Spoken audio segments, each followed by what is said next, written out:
السلام عليكم ورحمة الله وبركاته. إخواني أخواتي في الله، دردارا سدحة هي مالنتي شناد بشهد الحجة. مالنتي شناد بشهد الحجة ومالنك من مالمها وفضل لغبنا أيامها دونك.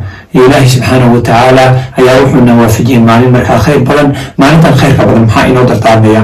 waxa maanta inoo dardaarmaya saddex shay ka koowaad wuxuu yahay inaan quraanka ilaahay aan baranno oo anagoo baranayna oo waqtiga dhammaado ama aan waqtigeena dhamaysano.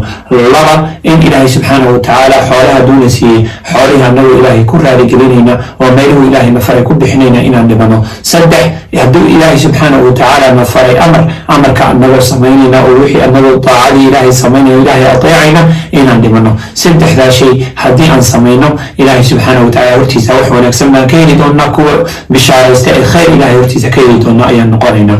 haddii aan saddexdaa shay samayn weyno haddii aan samayn weyno ama aan wax kale ku warno ama wax kale aan ku darno maxaan faa'iida helaynaa? bal dhegeysta nabiga sallallahu alayhi wasallam. abu hurayra xadiiska warinaya wuxuu leeyahay ilaahay subxaanahu watacaala maalinta aakhira wuu soo degaya, wuxuuna ilaahay usoo degaya soo khalqigiisa ilaahay u kala xukmiyo oo ilaahay subxaanahu watacaala u kala saaro, qof walba wuxuu shaqaysta uu siiyo.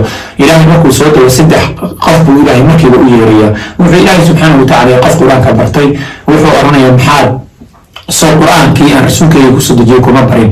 ها إلهي وان برتي حبيني مالين با أخري جري ميرو باكو أخري جري إلهي وان كو عمل فري مركز سوى حلوي ما حد برتي محاو عمل فريويسي مركز ولي إلهي وان كو عمل فري بين باتشيك تالا أرنيا مركز واحد برتي قرآنك سيلا ولي هي الواقاري هي الواقع معيها مدعى سمعة استسلمة هذا نوال شيء إلهي ورتيس وحبكم به قال لي وهلك عتر النار تسوق هذا واحد لو يري هذا كي مركز حولها بالنار حلي إلهي ميانو إلهي هنتي بنا كسينين ميانو إلهي سبحانه وتعالى كود منين أو إلهي سبحانه وتعالى كاد بيختار منين دفع أدم مباهنين أو إلهي سبحانه وتعالى كرياء وباهنين أو دفع أدم هذا يكون باهنين مكة هنتيلي أنكسيين محاد قسم يسمى كسر إلهي جيد كان كبحي قرارا كحريري هذا كبر هريجري مكة صلوراني بين باشرتي واحد حرارة وبحي سوى بوضعه هل الوا ديرسي مدعى بنواد شيء استسلمي كارهيد هلك استغنار تسوب العرمية هذا روح الوية يكي مكة إلهي سبحانه وتعالى جيد كيسا كون انتي مكة صلوراني محاول نمتي إلهي أبا إفراي إنا الجهاد كرو جهاد كيما كري وانا نمتي إلهي وحوراني بين باشرتي وحال أدمتي قبيل وحال أدمتي والعرمي maxay ahayd in si lagu yiraahdo hebel waa dagaalyahan magacaagina waa heshay magacaada inaysi halkaas sag oo naarta suug.